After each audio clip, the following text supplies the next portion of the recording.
Medieval history का दिल्ली सल्तनत बहुत इंपॉर्टेंट टॉपिक है ये। सबसे पहले ये ध्यान रखिए कि दिल्ली सल्तनत में कुल 5 अलग अलग वंशों ने राज किया है। ठीक है, कितने वंश थे? तो 5 अलग अलग वंश है। ये संख्या भी बहुत इंपॉर्टेंट है, कई बार यही पूछ देता है कि कितने वंश थे। तो 5 वंश है। कौन कौन सा है? पहला है मामलुक वंश, दूसरा है खिलजी वंश, तीसरा है तुगलक, चौथा है सैयद वंश और पांचवा है लोदी वंश। ठीक है, इसका समय पीरियड वगैरह भी आप लोगों को याद था, कल हम पूछे थे तो सब लोग बता दिए थे। यहाँ एक बार देख भी सकते हैं टाइम पीरियड के बारे में। इसका टाइम पीरियड क्या है? तो मामलुक वंश यानी जो गुलाम वंश है या दास वंश है, ये 1206 से लेकर 1290 तक रहा है। 1206 से 1290 तक।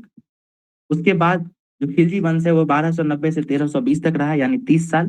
फिर तुगलक वंश जो है वो 1320 से 1414 तक रहा है। फिर सैयद वंश है वो 1414 से 1451 तक रहा है। और लोधी वंश 1451 से 1526 तक रहा है। यहीं पर देखिए क्या क्वेश्चन बन सकता है। आपसे पूछेगा कि कौन सा वंश जो है दिल्ली सल्तनत का वो सर्वाधिक समय तक राज किया है। ठीक है, तो कौन सा वंश होगा बताइए, क्या नाम होगा उसका? सबसे ज्यादा समय तक कौन सा? देख रहा है। बिल्कुल, तो यहाँ पे जो है हम लोग इसका एक है ना लिस्ट देख लेते हैं। जैसे ये खिलजी वंश है, ये कितना साल का? मात्र 30 साल राज कर रहा है। 30, 90 से 20 में खत्म हो जाए। मामलुक वंश में देखिए कब कितना साल कर रहा है, तो ये लगभग लगभग जो है 80 ईयर्स के आसपास कर रहा है ना, हम लोग अप्रोक्स में देखेंगे। ठीक है, 80 ईयर्स है। इसमें तुगलक वंश में देखिए ये कितना कर रहा है, ये लगभग लगभग 95 ईयर्स के आसपास कर रहा है। सैयद वंश कितना कर रहा है? 14 से 51, ये 35 साल के आसपास कर रहा है। और लोधी वंश जो है ये 75 साल के आसपास कर रहा है। तो इससे क्लियर हो रहा है। अब आपसे क्वेश्चन कर दे या नेक्स्ट डे हम ही सवाल इससे फ्रेम करके ले आएंगे कि वंशों का उसके शासन करने की अवधि के हिसाब से असेंडिंग ऑर्डर में सजाइए या डिसेंडिंग ऑर्डर में सजाइए। बन सकता है ना ये सवाल? है कि जी नहीं, बन सकता है कि नहीं? तो यहीं पे आप देखिए, यहीं क्लियर हो जाएगा। जी, सबसे ज्यादा तुगलक समय तक कौन राज किया है? तो पहले नंबर पर अपना तुगलक आएगा। उसके बाद मामलुक वंश आ जाएगा। तीसरे जी नंबर पर अपना लोधी लो वंश आ जाएगा। चौथे चौथे नंबर पर खिलजी आ जाएगा। और नहीं पांचवें सर, नंबर पर सैयद है सबसे खिलजी, कम जी। सॉरी सॉरी, जी जी बिल्कुल बिल्कुल बिल्कुल सैयद। और फिर आएगा खिलजी। ठीक है, ठीक बिल्कुल। ठीक है, तो तुगलक, मामलुक, लोधी, सैयद और खिलजी। ठीक है, ये अपना एक क्वेश्चन हम लोग यहाँ से फ्रेम कर दिए हैं। ठीक है, आज मेरा मन हो भी रहा था कि इस तरीके का क्वेश्चन हम बना के दें आप लोगों को, बट ठीक है, ये चैप्टर यहीं क्लियर कर दे रहे हैं तो उससे भी हो जाएगा। ठीक है, एक सवाल यहाँ से हम लोग फ्रेम कर दिए हैं। अब इसी से पूछा भी गया है बहुत सारा सवाल। आप लोग PYQ देखेंगे, घटना चक्र वगैरह, तो आपको उसमें मिलेगा भी इस तरीके का। अब हम लोग देखते हैं कौन कौन से जो राजा हैं, है ना, हर वंश के जो इंपॉर्टेंट रहे हैं। जैसे पहले मामलुक वंश की बात करें तो पहले किंग कौन है? तो कुतुबुद्दीन ऐबक हैं। दूसरे इल्तुतमिश हैं। तीसरे रजिया सुल्तान हैं। फिर चौथे हैं नसरुद्दीन महमूद। पांचवे हैं गियासुद्दीन बलबन। देखिए, ये आपको 4 राजा, मतलब ये 5 राजा का नाम अभी हम बोले। आप बताइए कि क्या इन 4 या 5 राजाओं के अलावा भी मामलुक वंश में अन्य राजा रहे हैं? सही कि गलत? जी सर रहे हैं बट रहे हैं, बिल्कुल बिल्कुल रहे रहे हैं। बट इतना फेमस नहीं है। जी, आराम हाँ बिल्कुल। तो यानी हम लोग जो बात कर रहे हैं ना, तो हम लोग क्या बात कर रहे हैं कि कौन वैसे राजाओं के बारे में बात करेंगे जो इम्पोर्टेंट रहे हैं, जिनके द्वारा कुछ ना कुछ योगदान दिया गया है इतिहास में। ठीक है, उसके बारे में बात कर रहे हैं। ठीक है, तो ये हम लोग यहाँ 5 देखे। खिलजी में 3 देखे। पहले हैं जलालुद्दीन खिलजी, दूसरे हैं अलाउद्दीन खिलजी, और तीसरा जो है वो फेमस नहीं है, उसका नाम है मुबारक शाह खिलजी। ठीक है, ये आया और गया। तुगलक शासन में तीनों राजा बहुत फेमस रहे हैं, तीनों कुछ ना कुछ करके गए हैं। कौन कौन से हैं? गयासुद्दीन तुगलक, मोहम्मद बिन तुगलक और फिरोज शाह तुगलक। सैयद वंश में एक ही है, खिज्र खान। खिज्र खान के साथ ये याद रखिएगा कि इसको तैमूर लंग जो है वो छोड़ के गया था यहाँ पे, और फिर ये यहाँ का राजा बन गया। कम ही समय में खत्म भी हो गया। ठीक, फिर आता अंतिम लोधी वंश। इसके 3 राजा हैं, तीनों फेमस रहा है। क्या नाम है? बहलोल लोधी, सिकंदर लोधी और इब्राहिम लोधी। इन्हीं राजाओं के बारे में क्या क्या किया, क्या इससे जुड़ा हुआ था, क्या प्रशासनिक चेंजेस लाया, इसके समय में कौन सा साहित्य लिखा गया, कौन सा किताब लिखा गया, कौन सा बिल्डिंग बना, क्या आर्किटेक्चर में काम किया, यही पढ़ लेंगे, हमारा दिल्ली सल्तनत खत्म हो जाएगा। ठीक है, पहला राजा के बारे में बात करते हैं। ये है हमारे कुतुबुद्दीन ऐबक। ठीक है, कुतुबुद्दीन ऐबक। तो ये समझिए कि मोहम्मद गोरी जो है वो तराइन के 2 युद्ध हुए, पहला दूसरा। 1191, 1192, इसमें ये इसको हराता है तराइन के युद्ध में। पृथ्वीराज चौहान। पृथ्वीराज चौहान। पहले युद्ध में पृथ्वीराज चौहान जो है वो गोरी को हरा देते हैं और दूसरे युद्ध में खुद चौहान हार जाते हैं। ठीक है। इसका जो तराइन युद्ध का चर्चा है वो चांद बरदाई जो है वो करता है। किस किताब में करता है बताइए, क्या नाम है किताब का? चांद बरदाई के द्वारा क्या लिखा गया था? रासो। पृथ्वीराज रासो। पृथ्वीराज रासो, बिल्कुल तीन है ना। युद्ध हुआ है, लास्ट पृथ्वीराज 12 रासो। में हुआ था एक। जी, पृथ्वीराज रासो। और तीसरा युद्ध जो है वो 1194 में हो रहा है। ठीक है। उसमें कौन सा युद्ध हो रहा है? चंदावर का युद्ध। ठीक है, चंदावर का युद्ध। ठीक है। अच्छा, चंदावर और जो पृथ्वीराज चौहान या चौहान वंश जो है उसका क्या संबंध था? ठीक है, देखिए उसका इंटरनल कुछ पॉलिटिक्स था। दोनों ही हुआ करते थे। ठीक है, आसपास के क्षेत्र में ही इन दोनों का राज था। एक तरफ कौन से थे? एक तरफ चौहान थे और दूसरी तरफ कौन थे बताइए? चंदावर वाला कौन था? जयचंद। बिल्कुल, जयचंद। तो पृथ्वीराज चौहान जो थे उनका संबंध जयचंद की पुत्री थी संयुक्ता, उनके साथ था। ठीक है। और जयचंद जो है उसका विवाह करना चाहते थे, स्वयंवर वगैरह, उसमें वो पृथ्वीराज चौहान को इनवाइट नहीं करते हैं। और इसके वजह से वो उनको वहां से क्या कहते हैं, कि उनका अपहरण करके ले आते हैं। बट इसका अलग अलग जिक्र मिलता है। तो सिंपली समझिए कि पृथ्वीराज चौहान जो है वहां जाते हैं और उनकी पुत्री को ले आते हैं। इस वजह से ये जो है जयचंद, वो जब चौहान का युद्ध गोरी के साथ हो रहा था तो ये उसका हेल्प नहीं करता है। ठीक है। तो चौहान जो है वो हार जाते हैं तराइन का दूसरा युद्ध। और फिर 2 साल बाद जयचंद का युद्ध होता है गोरी के साथ।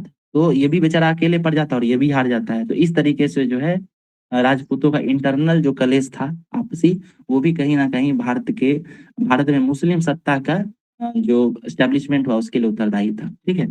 अब समझिए कि गोरी जो है ये सब युद्ध जीतने के बाद भारतीय क्षेत्र को अपने अधीन कर लेता है। लेकिन वो खुद ही कहीं और का राजा था, इसलिए भारतीय क्षेत्र को अपने एक गुलाम को सौंप के जाता है। और उस गुलाम का नाम क्या था? उसका नाम था कुतुबुद्दीन ऐबक। बिल्कुल, कुतुबुद्दीन ऐबक। ठीक है। और कुतुबुद्दीन ऐबक जो है वो राजा बन जाता है। अब इसके बारे में यहाँ से समझिए। कुतुबुद्दीन ऐबक जो है ये अपनी राजधानी कहाँ रखता है? तो भारत की राजधानी लाहौर बनाता है। ठीक है, लाहौर। और इसको जो है लाख बख्श के नाम से भी जाना जाता था। कारण क्या था कि ये बहुत ज्यादा दानवीर था, दानवान बहुत ज्यादा करता था, इसलिए इसको लाख बख्श के नाम से भी जानते हैं लोग। ठीक है।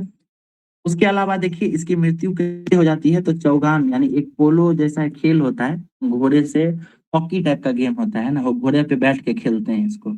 और वो खेलते खेलते वो घोड़े से गिर जाता है और उसकी डेथ हो जाती है। ठीक है।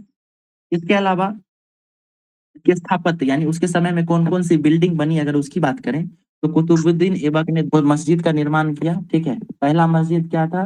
कुतुबत उल इस्लाम मस्जिद, और दूसरा था ढाई दिन का झोपड़ा। एक दिल्ली में है और एक अजमेर में है। ठीक है। अगला देखिए, ख्वाजा कुतुबुद्दीन बख्तियार काकी इसको समर्पित एक मीनार बनवाता है ये, और इसका नाम क्या था? कुतुब मीनार। ठीक है। ये मीनार बनवाता तो है, पूरा भी करना था इसको, लेकिन उससे पहले ही कौन सा खेल खेलते खेलते मर गया ये? होगा। चौगान खेलते खेलते मर गया। ठीक है। और इसी वजह से कुतुब मीनार का काम अधूरा रह गया, जिसको बाद में इल्तुतमिश ने पूरा करवाया। ठीक। इसके समय में कौन सा किताब लिखा गया, साहित्य क्या लिखा गया? तो हसन निजामी के द्वारा ताज उल मासिर लिखा गया। ये दिल्ली सल्तनत की पहली इतिहास पुस्तक है। ठीक है। सिंपली देखिए, जो आपको किताब और जो बिल्डिंग का नाम यहाँ मिल रहा है, पूरा इस चैप्टर में जो भी नाम और बिल्डिंग का नाम मिलेगा आपको, उसको बस सुन लीजिए। अगर याद है तो ठीक है, नहीं याद है तो कोशिश कीजिए याद करने का। नहीं तो हम इन सब का एक चिट शीट बनाएंगे। ठीक है, चिट शीट बना के आपको दे देंगे। एक तरफ आपको किताब का नाम लिखा रहेगा, दूसरी तरफ उस किताब के लेखक का नाम लिखा रहेगा, उससे जुड़ा हुआ कोई फैक्ट होगा जो आपको उसको नाम याद कराने में आसानी कर दे, वो लिख के देंगे। उसी तरीके से जो स्थापत्य कला है उसके साथ भी इन चीजों को हम जोड़ के देंगे। ठीक है। तो बस समझते चलिए, क्विकली रिवाइज कीजिए। अगर याद है तो ठीक है, नहीं याद है तो उसको कर लेंगे हम लोग। ठीक है। इस तरह हमारा कुतुबुद्दीन ऐबक खत्म हो गया है, क्लियर हो गया। अब कुतुबुद्दीन ऐबक जब उसका डेथ हुआ तो उस समय क्या हुआ कि उसके बेटे को यहाँ का राजा बनाया गया। ठीक है। लेकिन उसका बेटा जो था वो सही शासक नहीं था, कमजोर शासक था। इसी वजह से उधर से तब तक इल्तुतमिश था। और इल्तुतमिश जो है वो कुतुबुद्दीन ऐबक के समय में कहाँ का राज्यपाल हुआ करता था? ये लाहौर के क्षेत्र का राज्यपाल था। ठीक है। उसी क्षेत्र में ये आ, रहता था। जैसे ही इसको पता चला कुतुबुद्दीन ऐबक का डेथ हो गया है और उसका बेटा राज कर रहा है, तो वो वहां से चला आता है। और इल्तुतमिश जो है, चूंकि वो खुद भी एक गुलाम था, इसीलिए इसको गुलामों का गुलाम भी कहा जाता है। ठीक है। तो पूछ सकता है कि गुलामों का गुलाम के नाम से कौन फेमस है, तो इल्तुतमिश याद रखिएगा। लाख बख्श के नाम से कौन फेमस है, तो वो कुतुबुद्दीन कुतुबुद्दीन ऐबक। ऐबक है ना। इल्तुतमिश आता है और फिर वो राजा बन जाता है। ठीक है, याद रखिएगा ये इलवरी जनजाति का था, इलवरी तुर्क भी कहते हैं इसको। जी जी बिल्कुल। इल्तुतमिश को दिल्ली सल्तनत का वास्तविक संस्थापक भी कहते हैं। ठीक है, ये भी याद रखिएगा। अब देखिए इल्तुतमिश के सामने क्या क्या चुनौतियां थी। पहली चुनौती इसको गजनी से मिल रहा था। क्या, तो गजनी में वहां का जो राजा था ख्वारिज्म शाह, ठीक है, वो जो है गजनी पर कब्जा कर लिया था और सिंधु तक जो है अपने क्षेत्र का साम्राज्य कर रहा था, यानी धीरे धीरे भारत की तरफ फैल रहा था। पहला तो ये प्रॉब्लम था। दूसरा था मुल्तान। मुल्तान में ऐबक का एक गुलाम था जिसका नाम था कुबाचा। ठीक है, कुबाचा, वो अपने आप को अलग स्वतंत्र क्षेत्र घोषित कर दिया था, ये भी एक समस्या थी। फिर ग्वालियर और अजमेर, यहाँ पे जो कुछ राजपूत शासक थे वो भी अपने आप को स्वतंत्र घोषित कर रहे थे धीरे धीरे।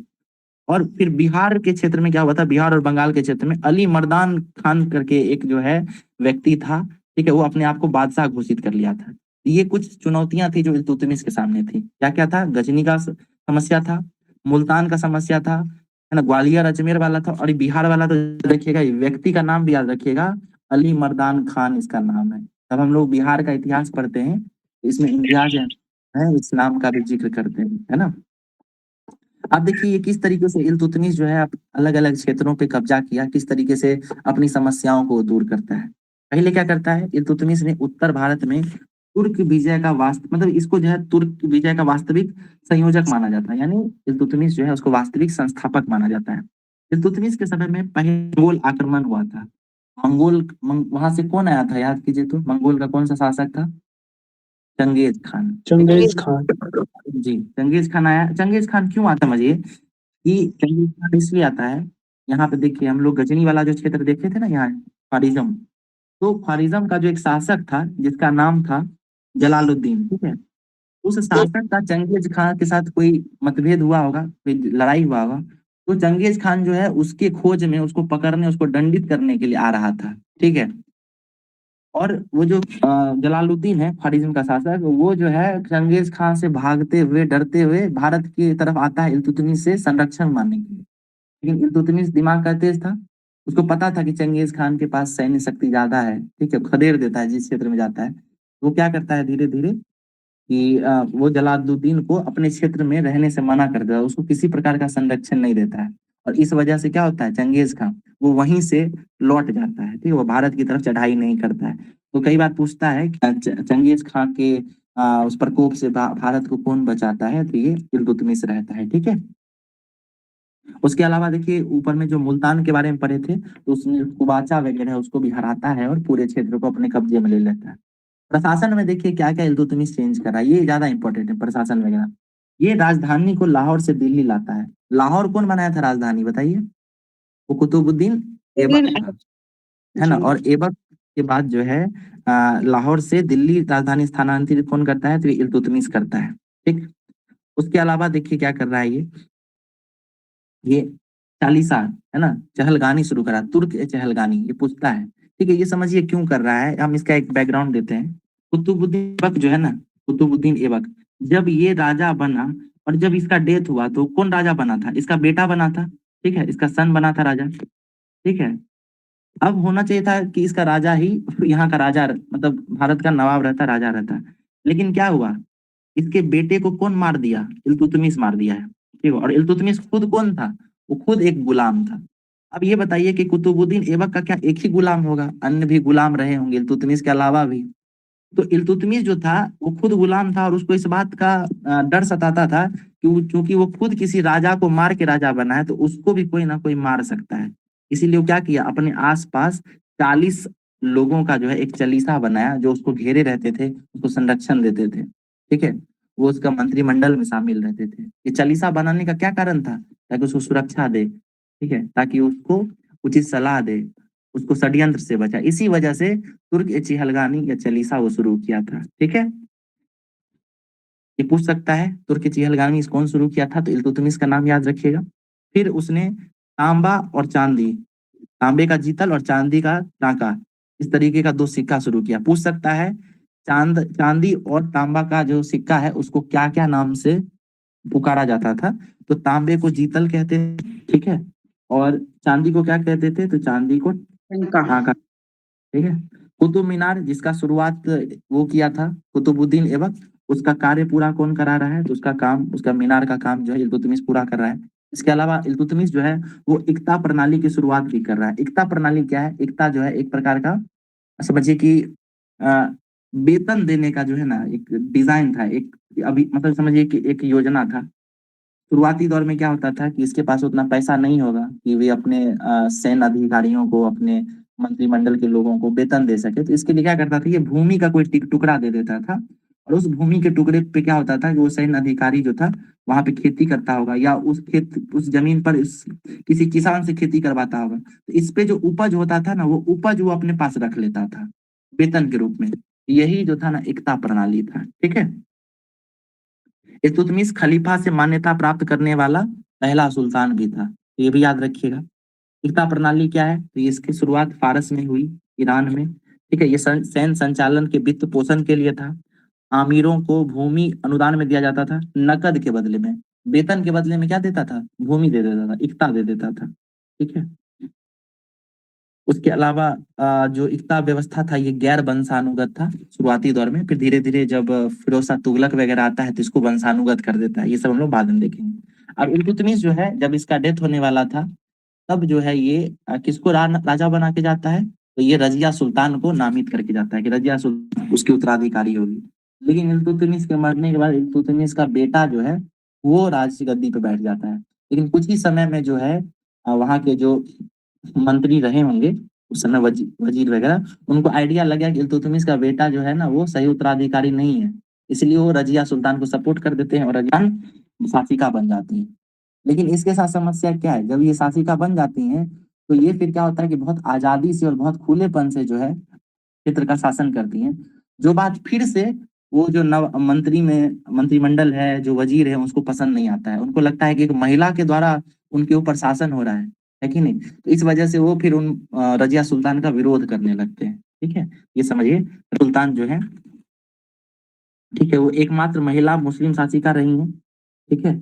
उसके अलावा इब्न बतूता के अनुसार ये घोड़े की सवारी करके, शस्त्र धारण करके, पर्दा प्रथा त्याग करके, पुरुष पोशाक पहन करके सेना का नेतृत्व करती थी, जो कि तत्कालीन मापदंडों का उल्लंघन था। तो उस समय के जो ऑर्थोडॉक्स सोच वाले लोग थे उनको ये सारी चीजें पसंद नहीं आई।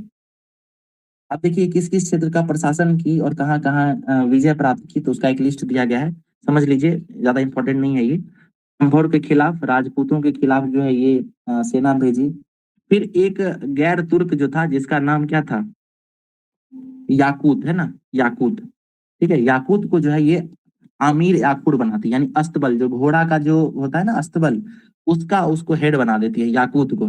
देखिए एक मूवी भी है बॉलीवुड में बनाया गया था रजिया सुल्तान करके, किन्हीं को आइडिया है क्या इस मूवी के बारे में, कोई देखे हैं, सुने हैं ये गाना उस मूवी का, ठीक है। उसमें जो है ना हेमा मालिनी है, ठीक है। तो दरअसल ऐसी चर्चाएं थी उस समय कि याकूत जो था ना ये एक गुलाम हुआ करता था, और याकूत का प्रेम संबंध था रजिया सुल्तान के साथ। और ये सभी चीजें भी जो थी उस समय के लोग सही नहीं मानते होंगे, ठीक है। तो इस वजह से भी जो है ना रजिया सुल्तान को हर तरफ से चुनौती फेस करना पड़ा था, ठीक है। तो याकूत का नाम याद रखिए। उसके बाद ये अस्तबल का स्वामी था, अस्तबल के स्वामी को क्या कहते थे, तो आमिर याकूर कहते थे। ये नाम पूछा जा सकता है, याद रखिएगा। और जैसे ही याकूत को ये अस्तबल का स्वामी बनाए तो इसके पदोन्नति से फिर तुर्क जो आमिर थे, जितने भी मंत्री और जो भी बड़े पोस्ट पे थे, वो सब नाराज हो जाते हैं, ठीक है। इसकी मृत्यु कहाँ होती है, तो इसकी मृत्यु मतलब इसकी हत्या कर दी जाती है और ये मर जाती है। हरियाणा के पास कैथल में इसको मार दिया जाता है, ठीक है जी। तो ये हमारा रजिया सुल्तान का खत्म हुआ। रजिया सुल्तान की शादी किससे हुई थी, याद कीजिए, नाम बताइए।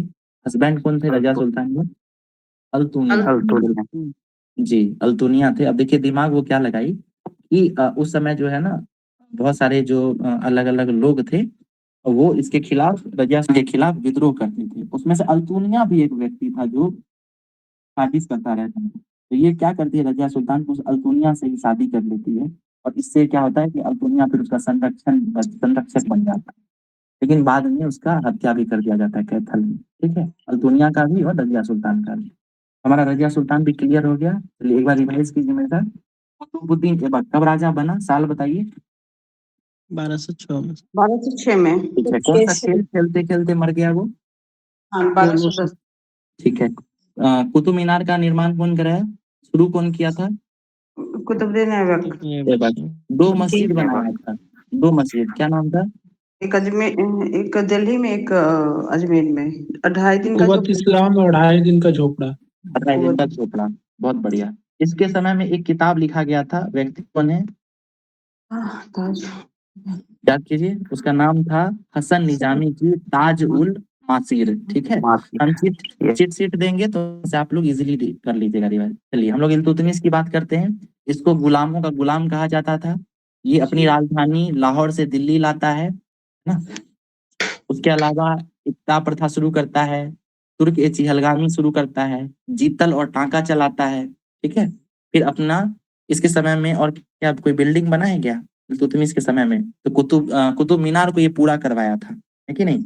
मंगोल आक्रमण से भी भारत को कौन बचाया था? तो इल्तुतमिश ही बचाया था। ठीक है, ये खत्म हो गया हमारा। रजिया सुल्तान देखे थे, रजिया सुल्तान के बारे में भी क्लियर हो गया है। आमिर आखूर किस विभाग के व्यक्ति को कहते थे? आमिर आखूर। अस्तबल। अस्तबल। ठीक है, ये सब पूछा जा सकता है, याद रखिएगा। चलिए अब बलवन के बारे में देखते हैं। बलवन इंपॉर्टेंट है। ठीक है, बलवन कौन था? तो इसका नाम या इसका ओरिजिनल नाम क्या था? तो इसका ओरिजिनल नाम है उलुग खां। ठीक है, उलुग खां। और ये जो है आलोचना के प्रति असहिष्णु था। असहिष्णु मतलब क्या? इसका अगर कोई आलोचना करता था ना तो एकदम घबरा जाता था, है कि नहीं? हम दंडित करता था, मारता पीटता था। ठीक है, याद रखिएगा। और ये क्या किया, ये जिल्ले इलाही की उपाधि धारण किया था। जिल्ले इलाही मतलब क्या? जो न्याय देने वाला होगा ना, वो जिल्ले इलाही। ठीक है, ये खुद राजा कैसे बना? तो इसका दामाद जो था ना वो राजा हुआ करता था। ये अपने दामाद को ही हटा के राजा बना था। ठीक है, तो बाकी लोगों के नजर में कैसा राजा था ये, है ना? अपने परिवार, अपने सगे संबंधी को ही मार के राजा बना था। इस वजह से ना ये बहुत अनपॉपुलर राजा था, लोगों के बीच बहुत ज्यादा अनपॉपुलर था ये व्यक्ति। ठीक है, एक सेकेंड ना, पानी देखिए। बलवंत जो है अपने दामाद को मार के राजा बन रहा है, तो बाकी लोगों को खटक रहा है, वो अच्छा नहीं फील कर रहा है। तो बलवंत जो है उसको इस बात का अनुभव था कि लोग उसको, आम जनता उसको पसंद नहीं कर रही है। इसके अलावा उसके मंत्रिमंडल या उसके जो आसपास के लोग हैं वो भी उसको पसंद नहीं कर रहे हैं, वो भी उसको हीन दृष्टि से देख रहे हैं। इन सब कारणों से बलवंत क्या करेगा ये समझिए, अपने आप को जो है अच्छा दिखाने के लिए, अपने आप को सर्वश्रेष्ठ दिखाने की कोशिश करेगा। सबसे पहले क्या करता है, ये सिजदा और पाबोस शुरू करता है। मतलब क्या कि मेरे सामने जो भी आओगे वो हमारा पैर चूमोगे और हमको सिर झुका के टोपी उतार के प्रणाम करोगे। ठीक है, इसी को सजदा और पाबोस कहते हैं, पांव चूमने को पाबोस कहते हैं। ठीक है, उसके अलावा क्या हुआ, ये तुर्क ए चिहलगामी था ना उसको खत्म कर देता है। कारण क्या था? तुर्क ए चिहलगामी शुरू किया था इल्तुतमिश, क्यों किया था? खुद को आसपास के लोगों से सुरक्षा, सिक्योरिटी के लिए। यहाँ बलवन के साथ दिक्कत क्या है, इसको वो सिक्योरिटी गार्ड से ही समस्या है ना, वो 40 लोगों से ही दिक्कत है कि कहीं वही ना हमको मार दे। इसलिए सबसे पहले क्या किया, उसको खत्म किया। ठीक है, तो यानी अपने आप को मजबूत कर लिया वहां। उसके बाद रक्त और लौह की नीति है ना। रक्त और लौह की नीति मतलब क्या? थोड़ा सा भी अगर हमको पता चल जाएगा कुछ गलत हुआ है तो हम मार काट कर देंगे ना। इसलिए इससे अपने आप को पहले वो राजा के रूप में आपको बचाया। फिर लोगों के पास कैसे उसका पॉपुलैरिटी बढ़े, तो उसके लिए क्या किया, वो जिल्ले इलाही बना। जिल्ले इलाही मतलब क्या? एक ऐसे राजा के रूप में अपने आप को प्रदर्शित करने लगा जो न्याय प्रिय है, लोगों को न्याय देगा, है ना। हिंदुओं का तुष्टीकरण नहीं होगा, उसको भी न्याय देगा, मुस्लिमों को भी देगा। इस तरीके से खुद को प्रस्तुत किया। इसके अलावा भी अगर लोग उदास हैं, फिर भी लोग अगर परेशान हैं, राजा उसको राजा नहीं मान रहे हैं, उसको इज्जत नहीं कर रहे हैं, तो क्या किया, उसको नौरोज शुरू कर दिया, त्योहार में उलझा के रखा कि जाओ एंजॉय करो, खेलो कूदो एंजॉय करो, है कि नहीं? अब गौर कीजिए, अभी वर्तमान में जैसे क्रिकेट मैच या ऐसा वर्ल्ड कप वगैरह शुरू हो जाता है तो हम लोग कुछ दिनों के लिए भूल जाते हैं बाकी सब चीजों के। तो बलबन जो है ये नौरोज पारसी त्योहार क्यों शुरू किया है? इसी वजह से शुरू किया था, ताकि लोग जो है वो ये भूल जाएं कि उसको राजा से समस्या है ना। वो जैसे बाहरी चीजों में ही घुस रहे हैं, है ना, मेला त्योहार इन्हीं चीजों में। तो ये बलबन का कुछ कार्य था। अब इसको हम लोग एक बार रीडिंग कर लेते हैं। बलबन, इसका नाम क्या था? तो इसका नाम उलूग है। ठीक है, ये अपनी आलोचना के प्रति असहिष्णु था। जिल्ले इलाही बना, क्यों बना अभी समझ चुके हैं। तुर्क ए चिहलगामी, इसके बढ़ते प्रभाव के कारण उसको समाप्त कर दिया। इसने सिजदा शुरू किया और पैबोस शुरू किया। ठीक है, उसके बाद देखिए, और ये सिजदा और पैबोस था ना, ये दोनों प्रथाएं ईरानी मूल की थी और इन्हें गैर इस्लामी माना जाता था। ठीक है, और ये क्या किया, इसी को शुरू कर दिया ताकि इसके जो कोर्ट में, इसके दरबार में जो इस्लाम मानने वाले लोग हैं ना, उसको बुरा फील हो, उसको इंफीरियर फील कराने के लिए सिजदा पैबोस शुरू कर दिया। गुप्तचर का व्यापक नेटवर्क बनाया रखा। क्यों बनाया रखा? अगर गुप्तचर नहीं रहेगा तो इसको गुप्त जानकारी कहाँ से मिलेगा कि इसके पीछे षड्यंत्र कौन कर रहा है? इसलिए ये गुप्त विभाग शुरू करता है। निष्पक्ष न्याय सुनिश्चित करता है ताकि जनता का विश्वास जीत सके। ठीक है, अगला देखिए, तुर्क आमीरों को प्राथमिकता दी और भारतीय मुसलमानों को उच्च पद से बाहर रखा। तुष्टीकरण, क्या तुर्क को खुश रखेंगे, भारतीय मुसलमानों को दूर रखा। कानून की व्यवस्था, इसमें क्या क्या सुधार किया, तो गंगा जमुना दोआब के क्षेत्र में जो है लुटेरे और डकैतों से निपटने के लिए रक्त और लौह की नीति लाया। मतलब जीरो, कहते हैं ना, आजकल भी ये सब टर्म यूज सुनते होंगे करते हुए, जीरो टॉलरेंस नीति, है ना, मोदी जी यूज करते हैं ना, आतंकवाद के प्रति जीरो टॉलरेंस। इसी को है आम भाषा में उस समय रक्त और लौह की नीति कहा जाता था, है कि नहीं। आगे देखिए, रक्त और लौह नीति क्या है, यहाँ लिखा गया है, कानून और व्यवस्था बनाए रखने के लिए सभी प्रकार से कठोर तरीके, यहाँ तक कि रक्तपात करना, यही रक्त और लौह की नीति है।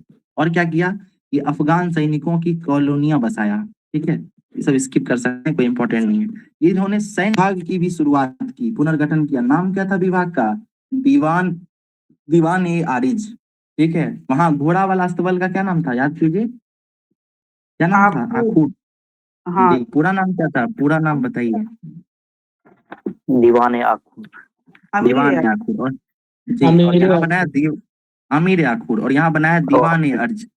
दीवान अर्ज या दीवान आरिज भी मिलता है। ठीक, तो ये जो है सैन्य विभाग से है। अब बीपीएससी का पीवाईक्यू देखेंगे, आपको हमेशा हर बार यही सवाल मिलेगा, दीवान आरिज, दीवान आरिज। ठीक है, याद रखिएगा। बलबन शुरू करता है, सैन्य विभाग है।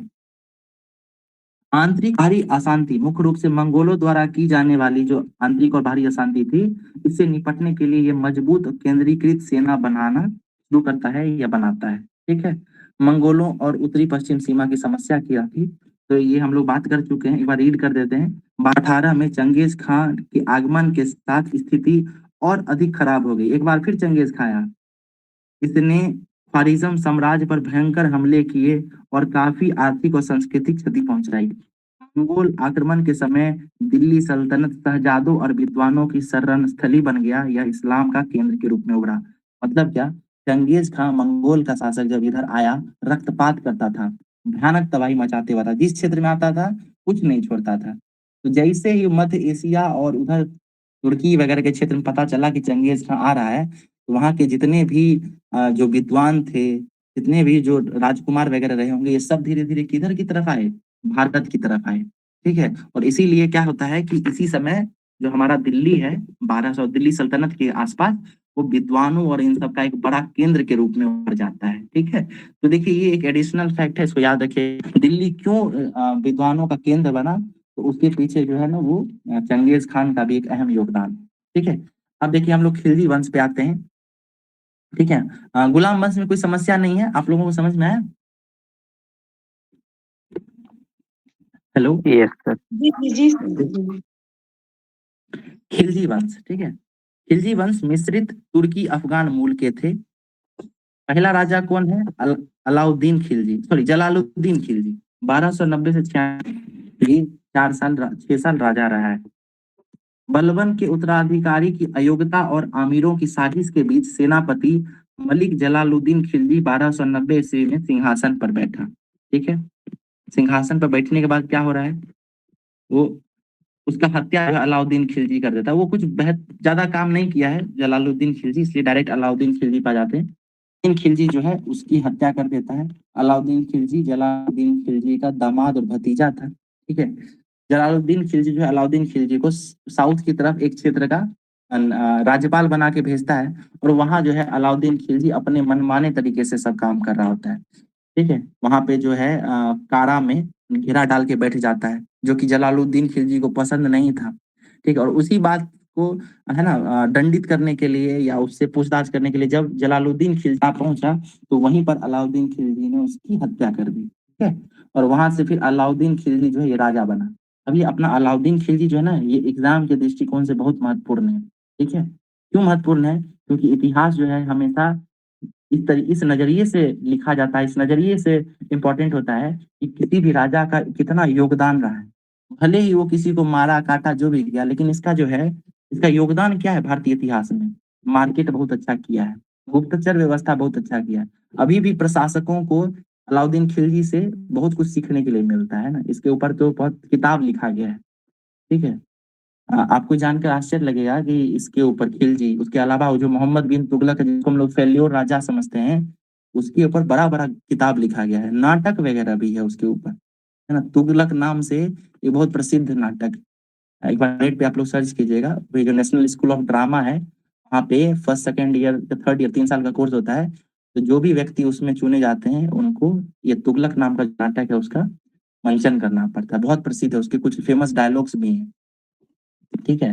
मतलब उस नाटक में दिखाया गया है कि मोहम्मद बिन तुगलक जो है वो किन मानसिक अवस्था से गुजर रहा था। वो बहुत पढ़ा लिखा आदमी था, वो बहुत कुछ बदल देना चाहता था, लेकिन वो कर नहीं पा रहा था। उसका कश्मकश जो है वो उस नाटक में देखने के लिए मिलता है। तो कभी मौका लगे तो उस पे आप लोग कभी देखिएगा नेट पे सर्च करके। ठीक है। तो अलाउद्दीन खिलजी पे बात करते हैं। खिलजी जो है ये एक असहिष्णु सुल्तान है। ठीक है। और ये सिकंदर ए आजम का उपाधि लेना चाहता था, सिकंदर ईसानी, यानी दूसरा दूसरा सिकंदर बनना चाहता था, पूरी दुनिया जीतना चाहता था। इसीलिए क्या उपाधि लिया? सिकंदर ए आजम की उपाधि लिया। प्रशासन में क्या क्या सुधार किया ये समझिए।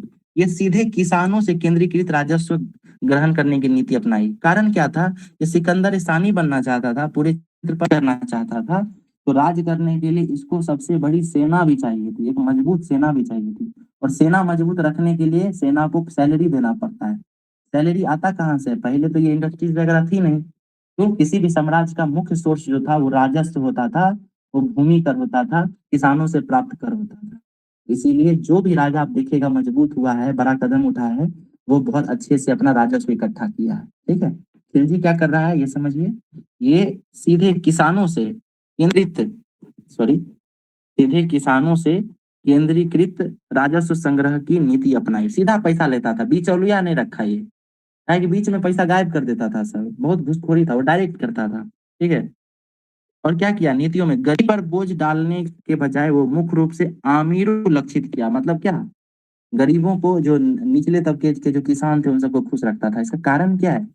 कि समाज में जो होता है ना, विद्रोह कौन करता है ना। विद्रोह वही तभी होता है जब आपके क्षेत्र के जो जनता है, आम जनता है, वो जब है अपने आप को सुरक्षित महसूस नहीं करे। ठीक है। उसको लगे कि मेरा फुलफिलमेंट नहीं हो रहा है, तभी जो है विद्रोह जागता है। अलाउद्दीन खिलजी दिमाग का तेज था। वो क्या करता था? आमिर वगैरह वो तो परिपूर्ण है, पैसा पर्याप्त है उसके पास। तो ये गरीबों को संरक्षण दिया, किसानों को संरक्षण दिया, और टाइट किसको किया? आमिर वगैरह को टाइट किया। ठीक है। आगे क्या किया ये समझिए। पारंपरिक ग्राम अधिकारी, खेतों, छोटे जमींदार, मुकदमों, ग्राम प्रधान और पारंपरिक विशेषाधिकार छीन लिया। यानी जो छोटे जमींदार थे या ग्राम के प्रधान थे, उनसे उनका जो पारंपरिक, जो वंशानुगत उनका जो कुछ अधिकार था उसको वो छीन लिया, और उस पे फिर वो टैक्स भी लगाया। कौन सा टैक्स लगाया? कर और गृह कर। ठीक है। चराई कर क्या? जो ये जो अमीर लोग थे ना, इनका जो जानवर होता था वो कहीं नहीं जाता था, किसी भी खेत में चर लेता होगा, तो उसके लिए वो क्या किया? चराई कर लगाया। और क्या लगाया? घड़ी कर लगाया, गृह कर, घर कर। क्यों लगाया ये? तो वो जो अमीर लोग थे ना, उनकी घर वगैरह बहुत, मतलब कहते हैं, बढ़िया रहता। ठीक है। तो उसके ऊपर भी ये टैक्स लगा दिया। ठीक है। आगे देखिए। उसने पूरे साम्राज्य में संचार बनाए रखने के लिए एक डाक प्रणाली की स्थापना की। चिट्ठी, पत्री, गुप्तचर का संदेश आदान प्रदान आसानी से हो सके, इसके लिए एक डाक प्रणाली का व्यवस्था किया। ये इंपॉर्टेंट है, ये सुनिए। क्योंकि गतिविधि और चर्चाओं पर नजर रखने के लिए एक गुप्तचर सेवा स्थापित की। याद कीजिए हम बताए थे, ये जो है ना, जितने भी आमिर और जितने अमीर लोग होते थे ना, दीवान टाइप के, उन सब के बीच ऐसा नियम बना दिया था कि एक अमीर व्यक्ति दूसरे अमीर व्यक्ति के परिवार के साथ संबंध नहीं जोड़ सकता है, शराब नहीं पी सकता है ना, कोई त्योहार नहीं मना सकता। तो इसका मानना था ये सब आपस में मिलकर जब एंजॉय करने लगता है तो राजा के प्रति षड्यंत्र करता है, इसीलिए ये सब पे प्रतिबंध लगाया। ठीक है। अगला देखिए। सोने के लालच में अनेक आमिर मारे गए या बर्खास्त कर दिए गए। अपने ही परिवार के विद्रोही सदस्यों को दंडित किया। उनकी प्रसिद्ध उद्घोषणा थी कि राजा का कोई रिश्तेदार नहीं होता। बीपीएससी हो सकता है पूछ स्टेटमेंट दे दे, किस राजा का कथन है या किसकी मान्यता थी कि राजा का कोई रिश्तेदार नहीं होता। ठीक है, पूछ सकता है। तो अलाउद्दीन खिलजी याद रखिएगा। इसने क्या किया, मदिरा, नशीले पदार्थ और जुआ पर प्रतिबंध लगा दिया। अभी बताया आपको, इसका मानना था कि यही सब खेल करता है अमीर अमीर लोग, गरीब लोग ये सब खेल खेल नहीं सकते हैं, जुआ और ये सब कर नहीं सकता है, नशीला पदार्थ वगैरह यूज नहीं कर सकता है। तो जो अमीर लोग जब ये सब करता था ना, तो यहीं पर षड्यंत्र शुरू कर देता था, इसीलिए राज्य में इन सब चीजों पर प्रतिबंध लगा दिया। इसके अलावा देखिए, दक्षिण भारत का करने वाला भारत का पहला मुस्लिम शासक था। किसकी अध्यक्षता में करता है, मलिक गफूर की अध्यक्षता में करता है। मलिक गफूर कौन था, ये एक गुलाम था जिसको अलाउद्दीन खिलजी को ये कहाँ मिला था, तो जब ये अलाउद्दीन खिलजी गुजरात के दौरे पे गया था, गुजरात के क्षेत्र को जीतने गया था, अंबोर चित्तौड़ और मालवा के क्षेत्र में जब गया था, तो वहीं पर इसको मलिक गफूर मिला था। 1000 दिनारी में, 1000 दिनार में खरीदा था इसको, इसीलिए मलिक गफूर को, कहा जाता था इसको। जी। जी, मलिक गफूर को किस नाम है, 1000 दिनारी भी इसीलिए कहते हैं। ठीक है, अब आगे चलिए। ये साउथ इंडिया गया, साउथ इंडिया में क्या क्या किया है, तो इसमें क्या क्या, काकतीय शासक को हराया, होयसल शासक को हराया, चिदम्बरम, श्रीरंगम और मदुरई के शहरों को लूटा, मंदिरों को लूटा। पांड्य साम्राज्य के पतन के कारण बहुत इजीली जो है ये साउथ इंडिया तक चला गया, ये सब इसको फायदा हुआ। ये देखिए प्रशासनिक क्षेत्र में क्या क्या सुधार ला रहा है, ये सुधार क्या कर रहा है, ये चेहरा और दाग, ये दो प्रथा शुरू किया। चेहरा क्या है, तो चेहरा है सैनिकों का हुलिया लिखना, लिखता था, आइडेंटिफिकेशन। ठीक है, एक ये काम किया। और दूसरा क्या, दाग प्रथा, घोड़ा को दागा जाता था कि घोड़ा का पहचान किया जा सके। ठीक है, यानी सैनिकों का पहचान और घोड़े की पहचान, इसके लिए व्यवस्था लाया। क्या क्या व्यवस्था लाया, चेहरा और दाग प्रथा। फिर वह पहला सुल्तान था जिसने सैनिकों को लूट के हिस्से के बदले में नगद भुगतान किया। इससे पहले क्या होता था, सैनिक जो लूटते थे उसी में से लूट को ही रख लेते थे कुछ हिस्सा, और कुछ हिस्सा राजा के राजस्व में दे देते थे। ये बोला नहीं, लूट नहीं रखोगे, लूट पूरा हमको दोगे, हम इसको फिर मोनिटाइज करेंगे, पैसे में जो तुमको होगा वो तुम्हारा हिस्सा देंगे, वेतन में देंगे, लूट का माल तुम नहीं रखोगे। ठीक है, ये सब व्यवस्था वो किया। ठीक है, यानी लूट के हिस्से को बदले वो नगद भुगतान करता था। अलाउद्दीन के पास दिल्ली के सभी शासकों की तुलना में सबसे बड़ी स्थायी सेना थी। क्यों थी सेना, क्योंकि ये सिकंदर ईसानी बनना चाहता था। कैसे इतना बड़ा सेना को रख पाता था, क्योंकि सबको वेतन देता था, एकता पे नहीं रखा था, टाइट करके रखा था। इसके समय में मार्केट अच्छा था, महंगाई नहीं बढ़ता था, किसानों से सही से पैसा लेता था, अमीर पे प्रतिबंध लगा, अंकुश लगा के रखता था। तो इन सब कारणों से ये इतना बेहतर कर पाया। अब समझिए बाजार सुधार क्या क्या किया और कैसे किया। उसने अकाल को कम करने और कीमत को नियंत्रित करने के लिए शाही अन्न भंडार में अनाज का भंडारण किया। मतलब क्या, कि अगर कभी ऐसा कोई आता है जिस समय कहते हैं ना कि मौसमी मार हो जाए या कुछ इस तरीके का अकाल पड़ जाए, तो भंडार भर के रखेंगे ताकि गरीब लोग जो है, जो विद्रोह कर सकता है वो हमेशा हमेशा के लिए शांत रहे, चुप रहे। ठीक है, अगला क्या किया, उसने मामूली वेतन पर एक बड़ी सेना खड़ी कर दी। कम ही पैसा देके बड़ा सेना खड़ा कर दिया। और मामूली वेतन देके भी सैनिक क्यों खुश रहते थे, क्योंकि महंगाई नहीं बढ़ता था। अभी मान के चलिए 50,000 रुपया सैलरी है और महंगाई भी बहुत ज्यादा है, तो 50,000 सैलरी बहुत कम लगेगा। लेकिन 50,000 सैलरी और महंगाई बहुत कम है, तो भी कितना लगेगा, बहुत ज्यादा लगेगा। तो क्या करता था, सैनिक को वेतन तो कम ही देता था। ठीक है, ही वेतन पे उतना बड़ा सेना पाल के रखा। लेकिन उस समय मजेदार काम क्या किया, वो क्या किया, वो अनाज, कपड़ा, फल जैसी वस्तु, पशुधन, यहाँ तक कि गुलाम घोड़े, सबकी अधिकतम कीमतों को निर्धारित कर दिया और आवश्यक वस्तुओं की कम कीमतें सुनिश्चित की। यानी डेली यूज का जो सामान है उसका तो रेट ही फिक्स कर दिया, और कुछ चीजों का अधिकतम सीमा भी तय कर दिया कि इससे ज्यादा हमें नहीं बेच सकते। इस वजह से सैनिक और उसके क्षेत्र में जो गरीब लोग थे वो निश्चिंत रहते थे कि यहाँ महंगाई तो बढ़ेगा नहीं, कम ही सैलरी में काम हो जाएगा, तो मस्त खुश रहते थे। ठीक है, आगे देखिए, काला बाजारी और जमाखोरी पर नजर रखने के लिए खुफिया नेटवर्क भी बनाया। ठीक है, और मूल्य नियंत्रण के लिए भी वो बहुत सारा प्रयास किया। ठीक है, दाम ही नहीं बढ़ने देता था। अब इसके लिए दो अलग अलग व्यक्तियों का ये मतलब दो अलग अलग व्यक्तियों को नियुक्त करता है। सहना मंडी क्या था, ये बाजार का अधीक्षक था, है ना, और इसके माध्यम से बाजार की कीमतों पर दैनिक रिपोर्ट ली जाती थी, कहीं दाम बढ़ तो नहीं गया, घट तो नहीं गया। कौन बताता था, सहना ए मंडी बताता था। दीवान रियासत, ये कौन था, बाजार की कीमत को नियंत्रित करने के उद्देश्य से इसका पद को सृजित किया था। ये दाम को नियंत्रित रखता था। कौन? दीवान ए रियासत या दीवान ए रसालत भी कहते थे इसको। सहनाए मंडी कौन था? ये दाम बढ़ रहा है कि घट रहा है इसका जानकारी देता था। ठीक, अब देखिए डेली नीड के यूज का जो सामान है उसके लिए अलग मार्केट बनाया, और विलासता का जो सामान है उसके लिए अलग मार्केट बनाया। अलग बाजार, कपड़ा, चीनी, जड़ी बूटी, सूखे मेवे, मक्खन, दीपक, तेल, इसके लिए सराय ए अदल बनाया। मतलब ये आम जनों का मार्केट। और जो महंगी चीजें हैं, विलास की चीजें हैं, दास, मवेशी, इन सब के लिए अलग बाजार बनना। ठीक है। व्यापारियों की एक रजिस्ट्री रखी गई, जो दूसरे देश से, दूसरे क्षेत्र से जो आ रहे हैं व्यापारी, उसका अलग से रजिस्ट्री किया गया, अलग से उसका नाम लिखता था। और राय ए अदल में निर्दिष्ट माल की मात्रा बेचने के लिए लिखित वचन भी देना पड़ता था कि इतने दाम में बेचेंगे और इतना ही बेचेंगे। और जैसे ही अपने वचन पे उतरता नहीं था खरा, तो जैसे ही पकड़ा जाता था जमाखोरी या किसी प्रकार के अपराध में, तो जितना का ही करता था ना ऊपर नीचे, उतना का कहते हैं कि वो शरीर से मांस ही काट लेता था। इस वजह से इसके समय में पूरी तरीके से मार्केट कंट्रोल में रहा। ठीक है, ये मार्केट में क्या किया वो समझ गए, प्रशासन में क्या सुधार किया ये समझिए।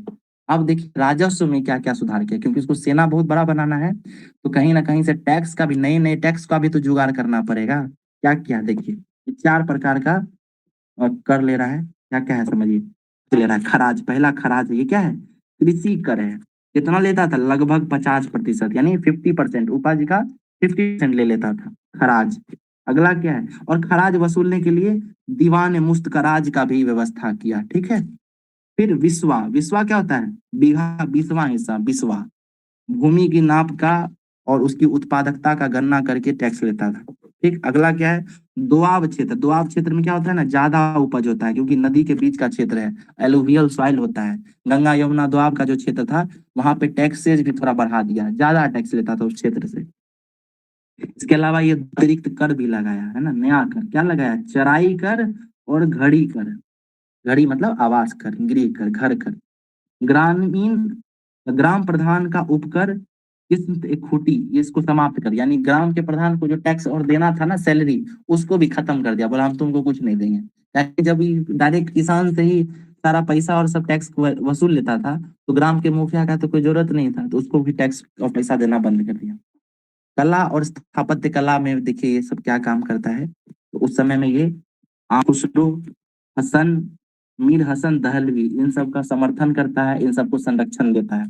आमिर खुसरो बहुचर्चित हैं, इनको तोता ई हिंद कहा जाता है, भारत का तोता। ये उसकी उपाधि कौन दिया था? यही दिया था, अलाउद्दीन खिलजी ही दिया था। ठीक, आमिर खुसरो द्वारा रचित ख्वाइजिन उल फतूह, हम चिट चिट देंगे वहां याद कर लीजिएगा। ठीक, ख्वाइजिन उल फतूह और अलाउद्दीन की विजयों का वर्णन इसमें किया है। स्थापत्य यानी बिल्डिंग कौन कौन सा बना रहा है? अलाई दरवाजा, कल आप लोगों से पूछे थे, आप बता चुके थे। सीरी किला कहाँ बनाता है? दिल्ली में। मस्जिद जमाइत खानम, ये भी कहाँ बनाता है? निजामुद्दीन औलिया के दरगाह पर दिल्ली में। देखिए जो अलाई दरवाजा है ना, अलाई दरवाजा, इसका एक छोटा सा कहानी है। ये जो है आपको कुतुब मीनार जो परिसर है ना जहाँ पे दिल्ली में, उसमें उसके अंदर ही बनाया। इसके समय क्या हुआ, कुतुब मीनार इससे पहले ही बन चुका था, अलाउद्दीन खिलजी से पहले, और उस समय का सबसे लंबा मीनार था वो। ठीक है, जो हमारा कुतुब मीनार है वो उस समय का सबसे लंबा मीनार था। अब अलाउद्दीन खिलजी जो था, ये सिकंदर सानी बना था, उसको भी कुछ ऐसा बनाना था जो कुतुब मीनार से भी बड़ा दिखे, कुतुब मीनार से भी ज्यादा ख्याति प्राप्त करे। तो क्या किया, इसी परिसर में इस बड़ा मीनार बनाने का कोशिश किया, बना रहा था। जब बना ही रहा था तो उसी के लिए ना उसका नाम रखा था, और कोई कुछ नाम रखा होगा। अब जब वो बन रहा था ना, तो वो मतलब ऊट पटांग बन गया, जो बनाना चाहता था ना वैसा बन नहीं पाया। तो क्या किया, उसको वो मीनार नहीं बना के उसका नाम क्या रख दिया? दरवाजा रख दिया। यानी उस वो जो मीनार बना रहा था ना, मीनार नहीं बना के उसी को क्या किया, एक दरवाजा का रूप दे दिया। ठीक है, और यही दरवाजा किस नाम से प्रसिद्ध हुआ? अलाई दरवाजा। ये है कहाँ पे? यहाँ देखिए लिखा हुआ है कि अलाई दरवाजा जो है, ये कुतुब परिसर में कुवत उल इस्लाम मस्जिद का दक्षिणी प्रवेश द्वार है। ठीक है, बना कुछ और रहा था, बन कुछ और गया। सीरी का किला, आप लोग को याद होगा, कुतुब परिसर में ही है ये। और मस्जिद जमाइत खाने, ये निजामुद्दीन औलिया की दरगाह परिसर में। ठीक है, इसके अलावा एक और एक गांव बहुत फेमस है, हौज खास विलेज। किसके द्वारा बनाया गया? हौज खास। हौज खास किसके द्वारा बनाया गया है? अलाउद्दीन खिलजी। बिल्कुल। और देखिए इसकी मृत्यु 1316 में हो जाती है। अलाउद्दीन खिलजी की मृत्यु के बाद खिलजियों का शासन धीरे-धीरे समाप्त हो गया।